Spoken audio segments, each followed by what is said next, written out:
Well, I guess marrying that old hag was impossible. I'm looking for a younger bride, so I canceled the engagement. My fiancé, who is just 1 year younger, called me an old hag. That alone was shocking, but to cancel the engagement too. My fiancé, Bob, had a captivating charm. Always surrounded by people, Bob carried himself with confidence. He cheated on me more than once, not just once or twice. Each time, I forgave him. I clenched my fist and welcomed Bob with a welcome home, and at night, I quietly shed tears of frustration alone. I couldn't take it anymore. I can't forgive Bob. No, maybe I've never truly forgiven him even once. I've just pretended and covered it up to be with him because I want to. Now, the backlash is hitting me all at once. I looked at Bob. Bob. I won't let your whims and selfishness control me anymore. From now on, I'll live by my own will. As the first step, let's give Bob a punishment. Now, are you prepared? My name is Catherine O'Connor. Just the other day, I celebrated my 32nd birthday with my ex-fiancé Bob. I've been in a relationship with Bob for 18 years. When we met, we were still in junior high school. Since then, it feels like I've been living according to Bob's whims. Nodding to Bob's selfishness, accepting Bob's requests. As we did that, both Bob and I crossed the age of 30. I began to think about marrying Bob, and I thought Bob would too. So he gave me an engagement ring. I thought that's why he gave it to me. I wonder how much more I can endure. The days of betrayal from Bob. I met Bob when I was a second-year junior high school student. Bob Reynolds, a first-year student who had just enrolled, confessed to me. "Please go out with me." "Huh, really?" I was taken aback. Being confessed to by someone I had just met was quite unexpected. But I also felt happy. Bob was already tall and handsome, and above all, I felt proud to be the one confessed to. I had a sense of superiority and excitement that I might date a boy before anyone else. So I nodded. "Sure, I'm Bob Reynolds. Nice to meet you." He called me that once, and then Bob blushed and looked at me. He hesitated and said something like this. "Is it okay if we hold hands?" "Huh, Bob?" "Sure, right, Catherine?" Mischievous voice and expression. That's when I completely fell for Bob. But the elation didn't last long. "Catherine, you're dating Bob, right?" "Oh, yeah." I wondered why my classmates knew about it. Perhaps my confusion showed, as another classmate chimed in. "Bob has been spreading the word. If you're a student at this school, everyone probably knows." "What, Bob?" I couldn't believe it. "Why would you do something like that?" After school, I asked Bob that question. "If it gets to the teacher, it'll be a big problem." "I'm sorry. But I was so happy. I wanted everyone to know that Catherine is my girlfriend." Bob answered, his head down. "Be more careful next time." "Yeah, I'd be happy if you could." At this point, I forgave Bob. In fact, I found Bob cute beyond words. If I had a little brother, would I feel this way? No. Back then, I recognized that he was a much more annoying yet sweet presence than a little brother.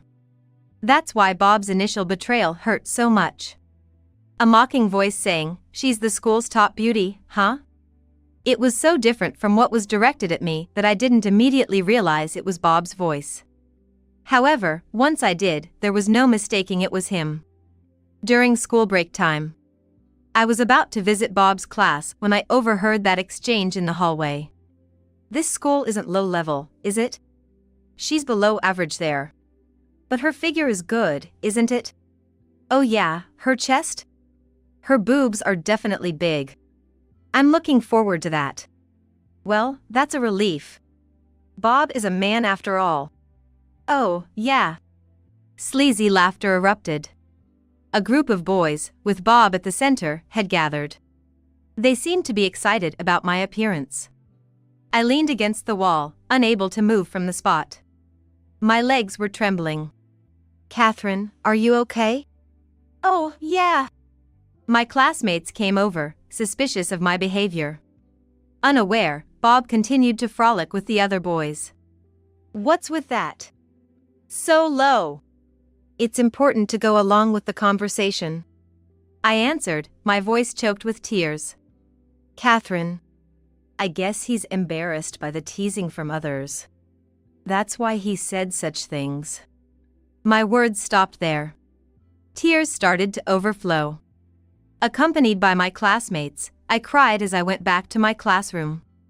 From then on, Bob often darkened my heart. If there was a girl at another school who was popular, he would immediately go after her. It seems that some of them actually tried to get serious with Bob. "Catherine, you have to go." Spurred on by my classmates, I headed to the scene of Bob's date with his affair. When he saw me, Bob's face turned pale. "Catherine." "Who's this?" The girl he was cheating with was prettier than many others. If I had left things as they were, maybe Bob would have moved on to her. Suppressing my desire to run away, I answered. "I'm Bob's girlfriend." "Catherine." Bob called my name almost like a scream. The other girl gave Bob a stern look. "Oh. Wait. You've been lying." "That's the worst." "No, it's not like that." Bob watched her leave with a pained voice and expression. Left behind, Bob turned to me, looking completely frightened. "Catherine, I need to tell you something." "What do you mean?"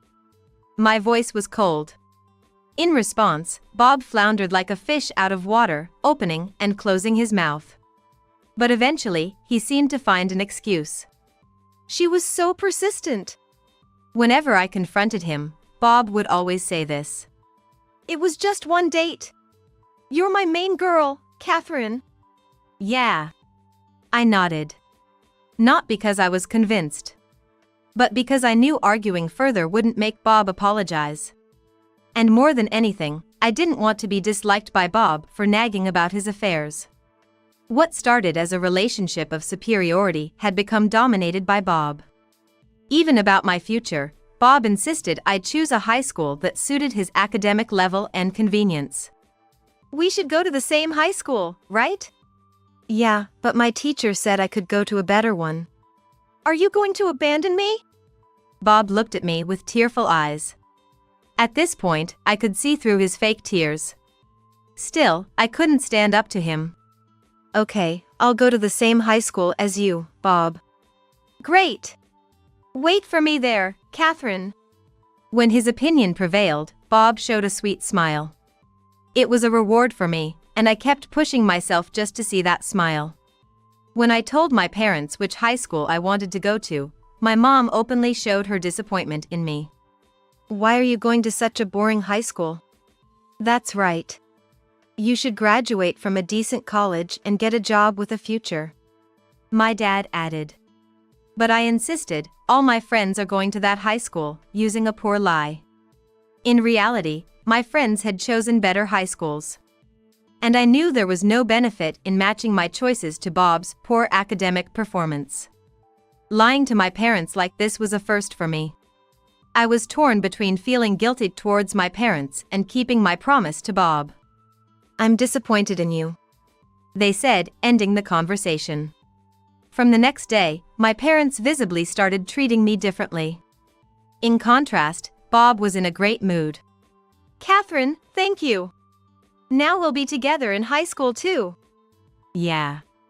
I was confused about whether I was doing the right thing or making a mistake. Bob was smiling. All that mattered was that. After starting high school, I frequently had troubles with my parents. "I spent too much on in-game purchases this month." "Is the game that interesting?" "Yeah, it's really fun. You should try it, Catherine." "Maybe I will." The casual game I started in such a light-hearted manner turned out to be the beginning of new troubles.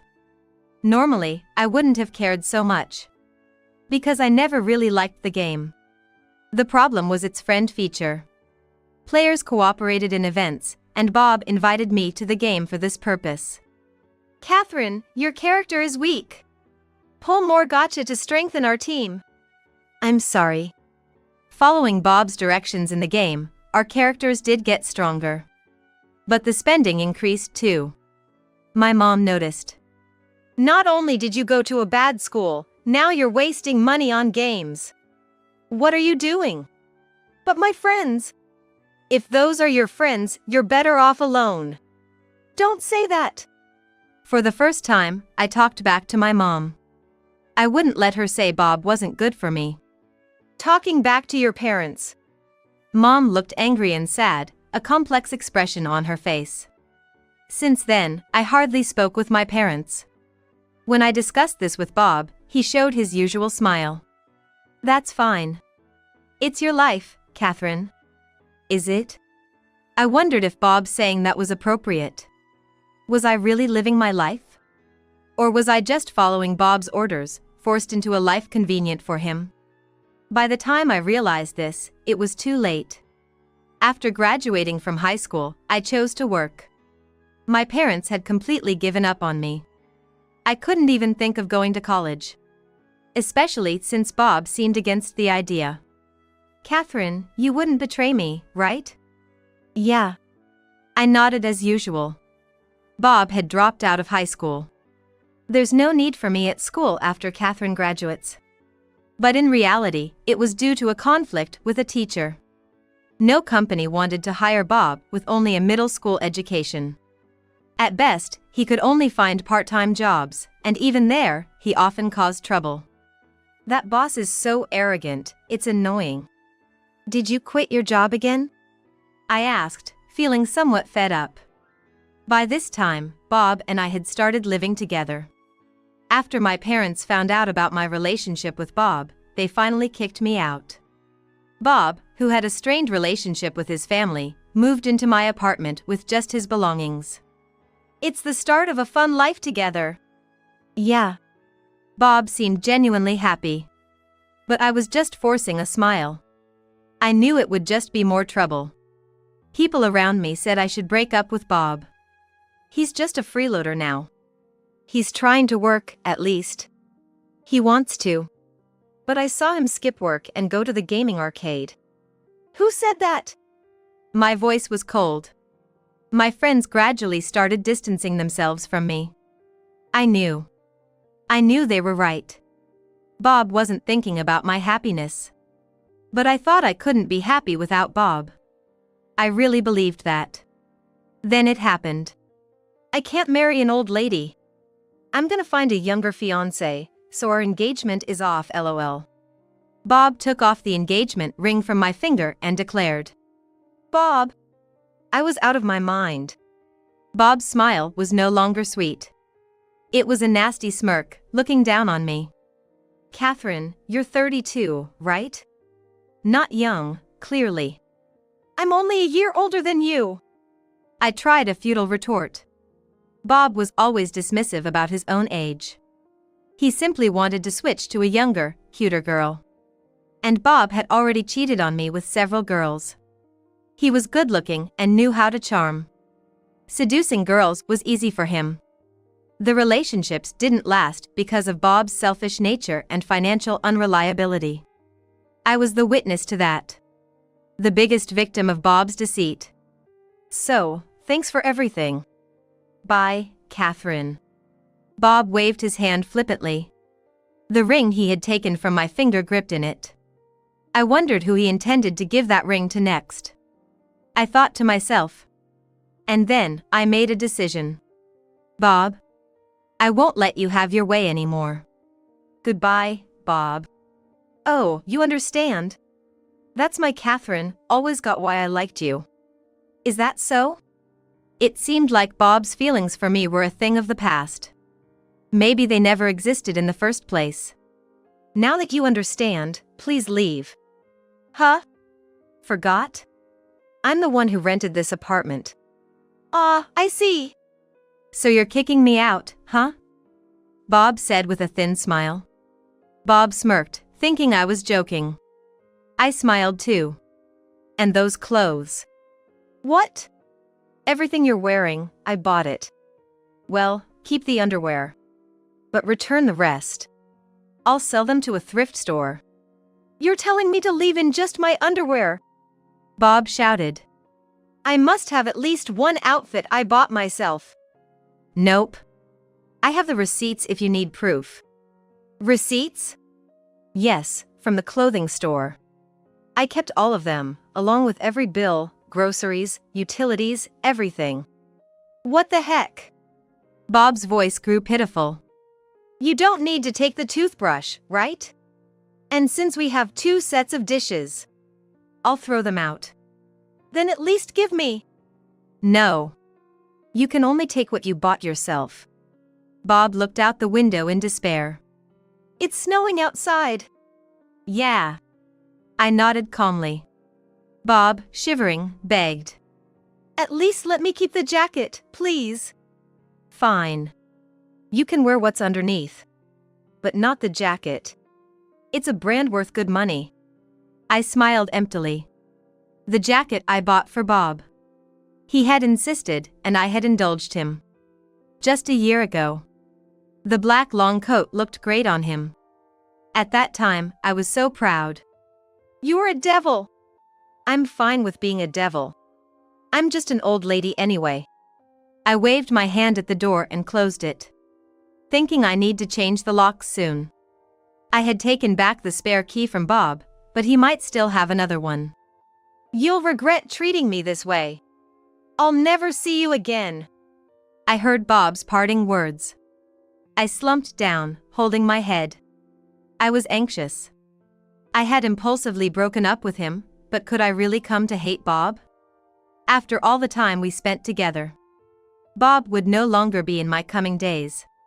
I had lost his smile forever. I lifted my head, leaning against the door, and began to laugh.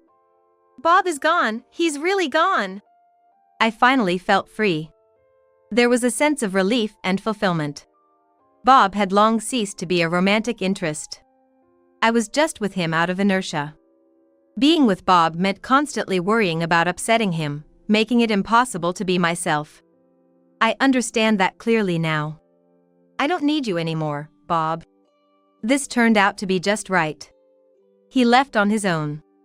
A single tear ran down my cheek. Ah! I realized then. I had written him off long ago. He was nothing but harmful to me, and I was surprised at my own weakness for having turned a blind eye. And yet, there was a slight feeling of loneliness. But that feeling would end today. Get ready for tomorrow, Bob. I looked around the empty room and murmured. Let's do this. I was switching gears.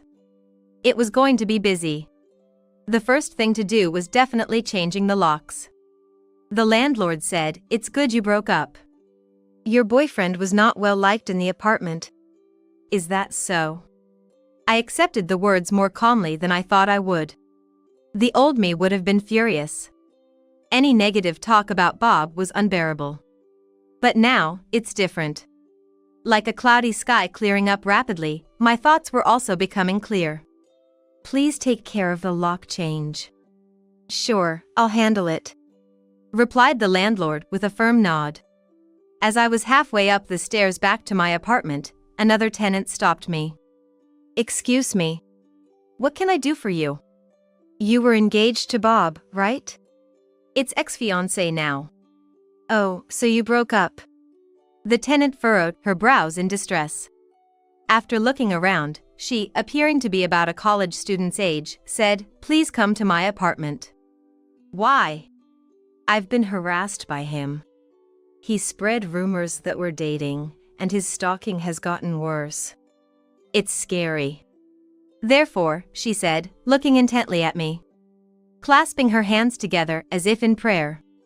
He said he'd marry me after breaking up with you. What?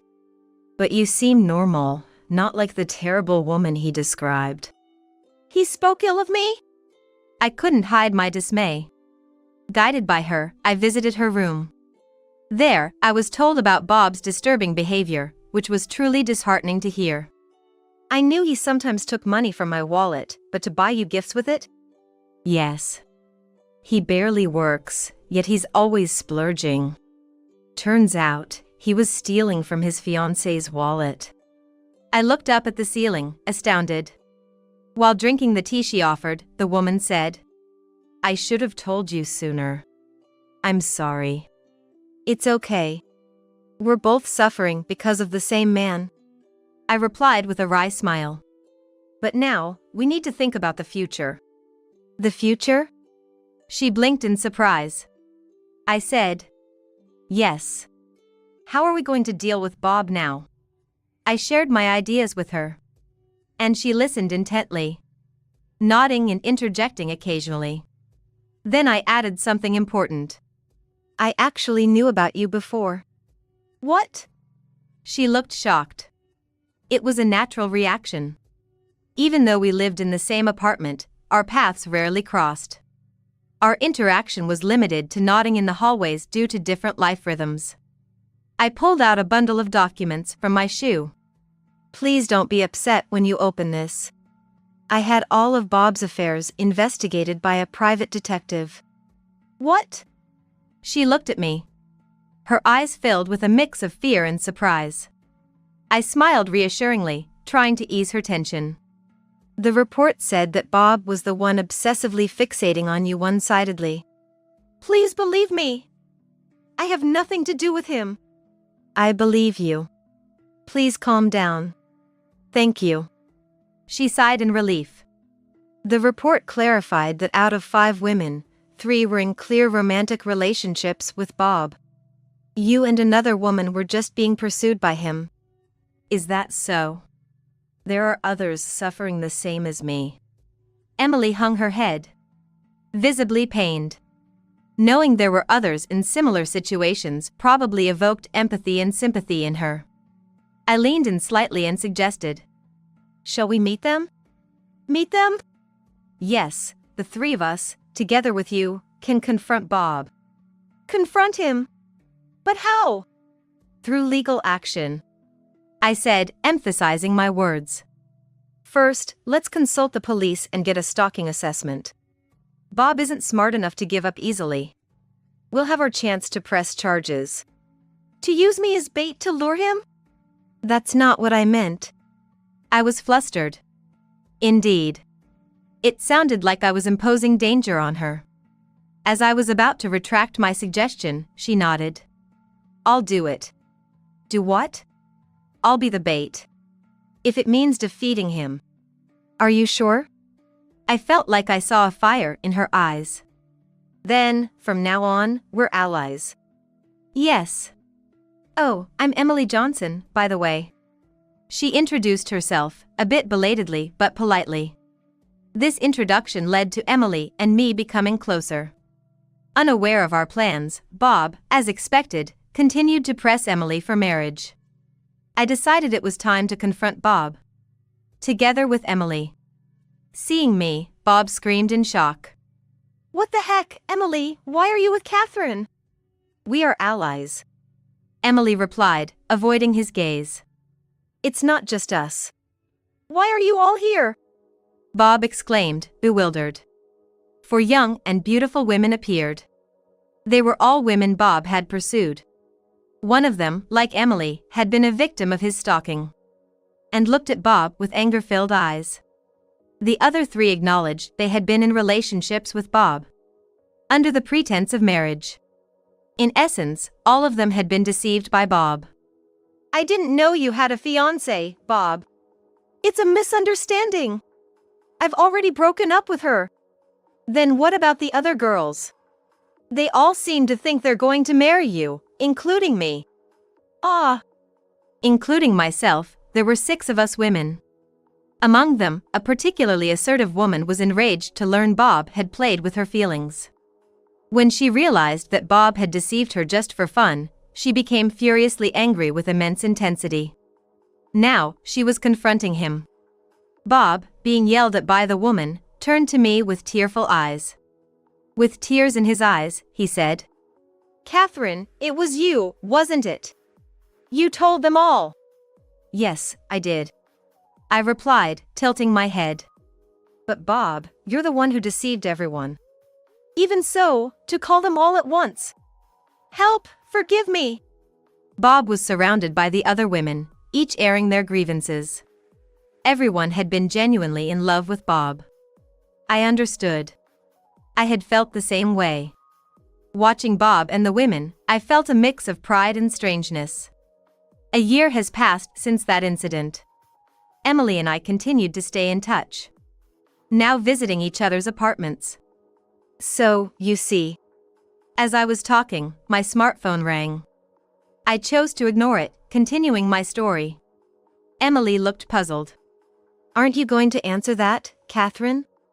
"Oh, it's fine. It's nothing important." "Really?" Emily blinked in surprise.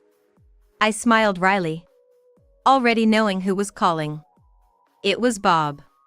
"Bob keeps calling me every time he gets a new girlfriend." "Why?" "He's upset because Ashley tells each new girlfriend about his past. He wants me to make her stop." "Oh." Emily sighed, seeming to expect such behavior from Ashley, who was one of the women confronting Bob that day. I doubt she'd listen even if I asked her. She's not the type to easily heed others' advice. "I guess so." We shared a bitter laugh. Bob's calls came at all hours. During meals, at work, even while I was with friends. Enough already. Once, unable to bear it, I answered his call. Bob sounded desperate. "Please, make her stop. Ashley's making my life hell. You brought this on yourself." I replied, thinking about the evening's plans. Tonight was a potluck party at Emily's house. My friend Emily and her friends were gathering to enjoy a winter night around a hot pot. Excited for the evening, I wasn't really listening to Bob's complaints. I just said what was on my mind, nothing more. "You made 6 women, including me, unhappy. That's a fact you have to live with. You talk about bearing consequences, but I'm not even dating anyone now. Emily treats me like a stalker. Every time I find a new girlfriend, instead of starting over, thanks to Ashley's interference, they all end up leaving me. I can't help you with that." Ashley's grudge seemed deep. Even if I tried to stop her, it wouldn't mean much. "Is that all you called for? Just that? What's with your cold response? Don't you feel a bit sorry for me?" "No, I don't. I'm a heartless old lady, remember?"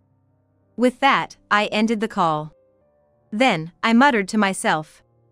I'm still bothered by being called old. Surprised by my own reaction. I shook my head, trying to clear my thoughts. That's when I saw him. "Oh. Catherine. Long time no see." A man was approaching with a smile. At first, I didn't recognize him, but there was a hint of familiarity in his smile. Thanks to that, I was able to recall who he was. "Michael? Mom told me to come by this area. Never thought I'd run into you, Catherine."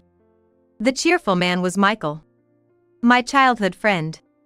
Bob kept contacting me even after all that had happened. I was amazed and exasperated by his relentless efforts, but I continued to ignore him. I once changed my phone number, but he even showed up at my apartment, making it hard to turn him away. So, I reluctantly kept the same number and just ignored his calls. "I can have a serious talk with him if you want." "No, it's fine. I've decided not to get involved with Bob anymore." "Okay then." Michael seemed a bit disappointed as he nodded. He had returned from New York for a matchmaking meeting arranged by his mother. "How about you, Catherine?" "No, I'm estranged from my parents." "That's harsh." Michael frowned. "Your ex really messed up your life. I was naive. I dreamed and depended on him." Now I understand. Bob was the center of my life. Constantly worrying about his mood, living on his words. I'm fine now. I can walk alone. "If you say so." Michael seemed not fully convinced. To assure him, I pulled out something. "What's that?" "My college diploma. I secretly enrolled in an online university while I was with Bob. I didn't want to disappoint my parents who had hopes for me. But I couldn't betray Bob either. So I chose to study in my spare time." "That's surprising. Michael laughed heartily. That's good, right? Now you can aim for a career upgrade. Yeah, maybe. We laughed together, then my phone rang again. Michael scratched his head and said, Hey, Catherine. What? Why don't you date me instead? What are you talking about? I was dumbfounded. The phone kept ringing. Just because you don't like arranged meetings. It's not about that. Michael's voice was serious. His smile had faded, replaced by a look of tension. I've always had feelings for you. Are you joking? I'm serious. Michael argued with a flushed face. Seeing him like that, I couldn't help but smile genuinely.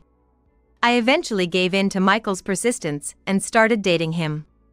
Being the same age as Michael played a part, but we also connected well in conversation.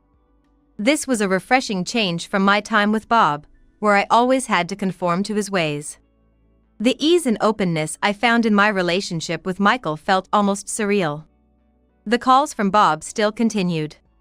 Each time the phone rang, Michael would look annoyed or sad. But when I took his hand and smiled, he'd relax. It's okay. You're here with me. Catherine. Michael looked momentarily uneasy, but then nodded firmly. I'll protect you, Catherine. I'm an old lady, you know. If you're an old lady, then I'm an old man. We're the same age. Right. Maybe those words didn't hold much weight for Michael. But they helped me finally break free from the curse of being called old.